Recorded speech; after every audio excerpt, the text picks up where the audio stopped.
बच्चों, जैसा कि मैंने कहा था कि तीसरा पद दूसरे वीडियो में बनाऊंगा, क्योंकि तीनों पद एक ही वीडियो में बनाने से वीडियो बड़ा हो जाएगा और मैं भेज नहीं पाऊंगा। इसलिए मैं दूसरे वीडियो में जो कंटिन्यूएशन होगा, पहले वीडियो का कंटिन्यूएशन होगा, इसमें मैं तीसरे पद की व्याख्या करने जा रहा हूँ।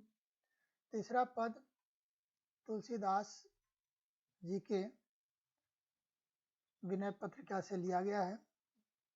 विनय पत्रिका उनकी बहुत ही प्रसिद्ध रचना है। विनय पत्रिका में उन्होंने दास्य भाव से प्रभु राम की प्रार्थना की है।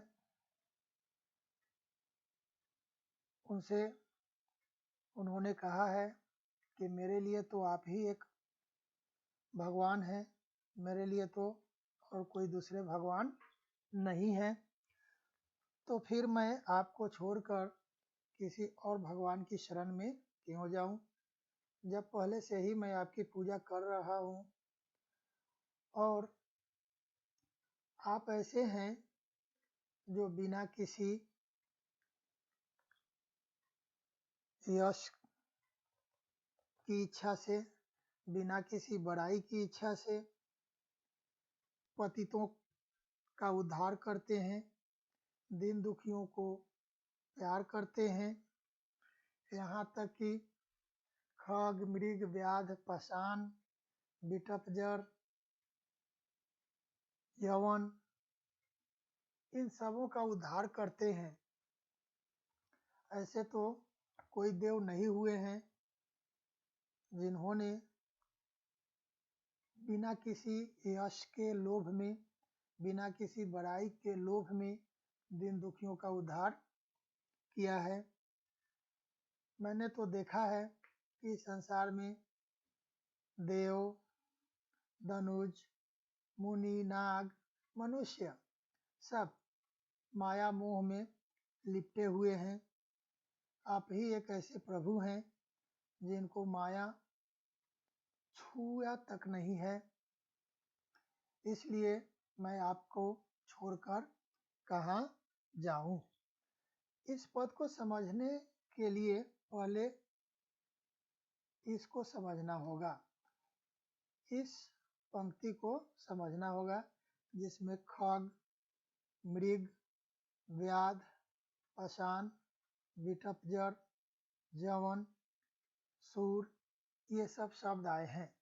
इन लोगों के बारे में जानना जरूरी है। सबसे पहले हम लोग इस खग पर विचार करेंगे। खग जटायु के लिए प्रयोग किया गया है। जब रावण सीता जी का हरण कर आकाश मार्ग से लेकर लंका की तरफ जा रहा था, तो जटायु नाम का एक गिद्ध था जिसने सीता को रावण से मुक्त कराने की काफी कोशिश की और रावण ने उसके पंख काट दिए। वह जमीन पर गिर गया।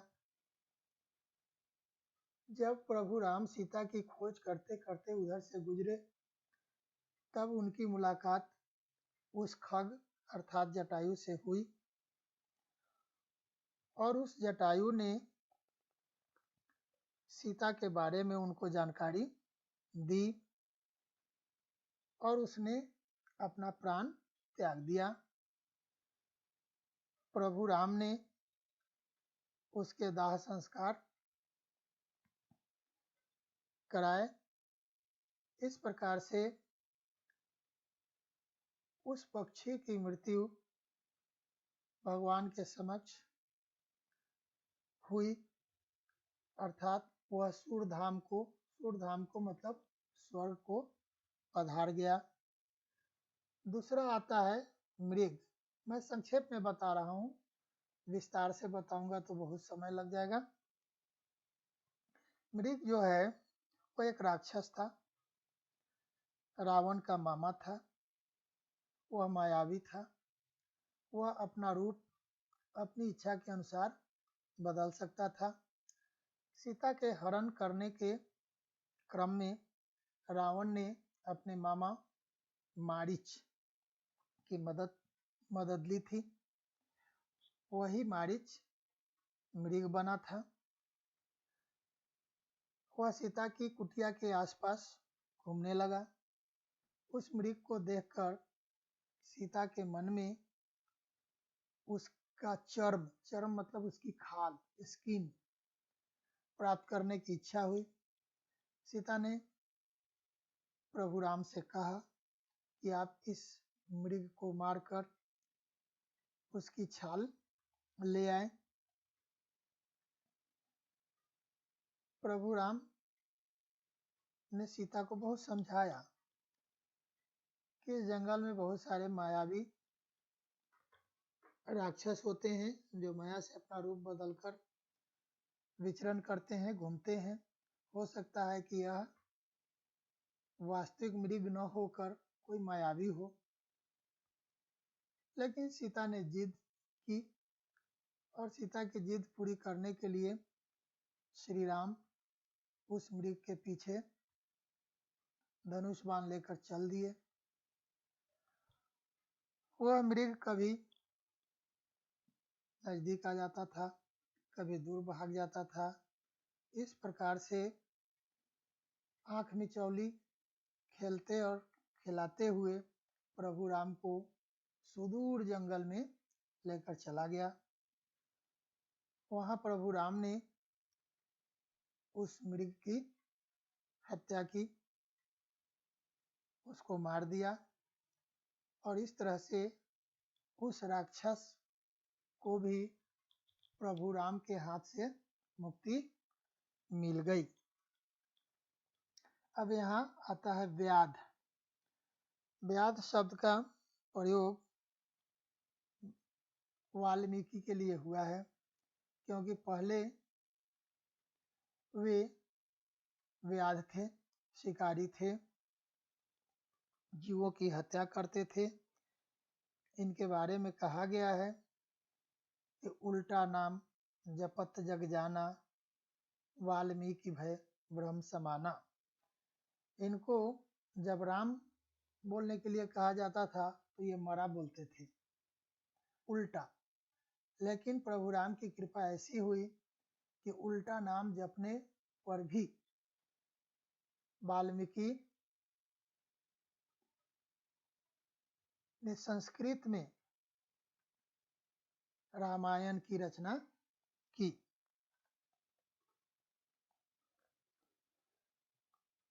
उसके बाद आता है पाषाण। पाषाण शब्द का प्रयोग अहिल्या के लिए किया गया है। ऐसा बताया गया है कि अहिल्या को उनके पति गौतम ऋषि ने श्राप दे दिया था, जिसके कारण वह पत्थर की बन गई थी। और जब जनकपुर में सीता का स्वयंवर हो रहा था, उस स्वयंवर में विश्वामित्र के साथ राम और लक्ष्मण उधर से गुजर रहे थे, तो श्री राम और लक्ष्मण ने इस शिला पत्थर के बारे में, पाषाण के बारे में पूछा। तो उन्होंने सारी कहानी बताई। तब श्री राम ने अपने चरण पैर के स्पर्श करा दिए और वह पत्थर फिर से स्त्री बन गई। इस तरह से वह भी पति के श्राप से मुक्त हो गई। अब आता है बिटप जर। ये बिटप जर जो हैं, ये दो वृक्ष हैं। ये वृक्ष हैं एयमल और अर्जुन। एयमल और अर्जुन, यमल और अर्जुन दोनों को मिला करके यमलार्जुन बना दिया गया है। यहाँ संधि हो गई है दोनों शब्दों में। तो यहाँ बताया गया है कि श्री कृष्ण के ही अवतार प्रभु राम हैं। द्वापर में श्री कृष्ण हुए थे और वही त्रेता युग में श्री राम के रूप में अवतरित हुए। तो द्वापर युग की ही बात है कि जब श्री कृष्ण नटखटपना करते थे, काफी नटखट थे, तो माँ यशोदा को जब काम करने में परेशानी होती थी, वे परेशान करते थे, तो माँ यशोदा ने उन्हें ओखल में बांध दिया था। जब ओखल में बांध दिया तो श्री कृष्ण ओखल को ही घसीटते हुए दो पैरों के बीच से गुजरे। ये दोनों पैर यमल और अर्जुन मिलकर एक हो गए थे। तो उसी बीच से जब ये गुजरे तो ओखल उसमें फंस गया और श्री कृष्ण इतनी शक्ति लगा दिए कि दोनों वृक्ष फट करके अलग अलग हो गए और ओखल बीच से पार कर गया। इस प्रकार से यमल और अर्जुन जो भगवान के श्राप से वृक्ष बन गए थे, पहले ये मनुष्य थे, जब वृक्ष बन गए थे तो जब श्री कृष्ण द्वारा ओखल खींचने के कारण ये दोनों फिर फटकर अलग अलग हो गए। तो ये फिर दिव्य पुरुष के रूप में उपस्थित हो गए और भगवान की प्रार्थना करने लगे और ये दोनों के दोनों स्वर्ग चले गए। अब आइए हम पंक्ति पर आते हैं। जाऊ कहाँ तज चरण तुम्हारे, काको नाम पतित पावन जग के ही अति दीन प्यारे। तुलसीदास कहते हैं कि हे प्रभु, मैं आपके चरण को त्याग कर, तजी मतलब त्याग कर, कहाँ जाऊं। काको नाम पतित पावन जग, किसका नाम पतित पावन, पतितों का उद्धार करने वाला, जग मतलब संसार में। हे प्रभु, इस संसार में किसका नाम पतित पावन है, पतितों का उद्धार करने वाला है। के ही अति दीन प्यारे, किसको दीन दुखी इतने प्यारे हैं। कौन ऐसे हैं जो दीन दुखियों का उद्धार करते हैं, कौन ऐसे हैं जो पतितों का उद्धार करते हैं। कौन देव बड़ाई बिरध हित, हठी हठी उधम उधारे। कौन ऐसे देव हैं जो सिर्फ यश के लिए और अपनी बड़ाई के लिए हठ कर करके, हठी हठी मतलब हठ कर करके, जिद कर करके, अधम मतलब नीच, पतित का उद्धार करते हैं। कवि कहते हैं, कुल मिलाकर हम यहाँ देखेंगे कि मैं आपके चरण को त्याग कर कहाँ जाऊँ, आपकी शरण को छोड़कर कहाँ जाऊँ। मैं आपकी शरण में ही रहना पसंद करता हूँ, क्योंकि कोई भी ऐसे देव नहीं है जो दीन दुखियों को इतना प्यार करते हैं। कोई भी ऐसे देव नहीं है जो पतित पावन, पतितों को पावन करते हैं, पतितों का उद्धार करते हैं। कौन ऐसे देव हैं जो जिद कर करके अधम का, नीच का उद्धार करते हैं। खग मृग व्याध पसान बिटपजर, जवन कवन सुर तारे। यहाँ कवि कहते हैं कि कौन ऐसे देव हैं जिन्होंने खग मतलब पक्षी जटायु को, मृग मतलब मारीच को, व्याध मतलब वाल्मीकि को, पशान मतलब अहिल्या को, जड़ वृक्ष विटपजर मतलब जड़ वृक्ष, यमलार्जुन और यवनों का उद्धार किया है। देव दनुज मुनि नाग मनुज सब माया विवश विचारे, तिनके हाथ दास प्रभु तिनके हाथ दास तुलसी प्रभु, कहा अपुन पौहारे।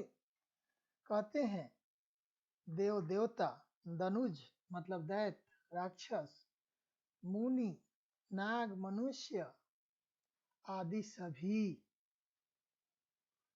माया के वश में हैं, अर्थात वे सब बंधे हुए हैं मोह माया में। तो जो खुद मोह माया में बंधा हुआ है, जो खुद मोह के बंधन में है, वह दूसरों का उद्धार क्या कर सकता है। कहने का मतलब यह है कि जो खुद नेत्रहीन हो, अंधा हो, वह दूसरों को रास्ता क्या बताएगा। जो खुद मोह माया में लिपटा हुआ है, सना हुआ है, वह दूसरों को मोह माया से छुटकारा कैसे दिला सकता है। इसलिए तुलसीदास कहते हैं कि हे प्रभु, मैं आपकी शरण में आया हूँ, मैं अपने आप को दूसरे के हाथ में क्यों सौंपूं। तो छात्रों, मैं आशा करता हूँ कि आप लोगों को अब ये तीनों पद समझ में आ जाएंगे। धन्यवाद।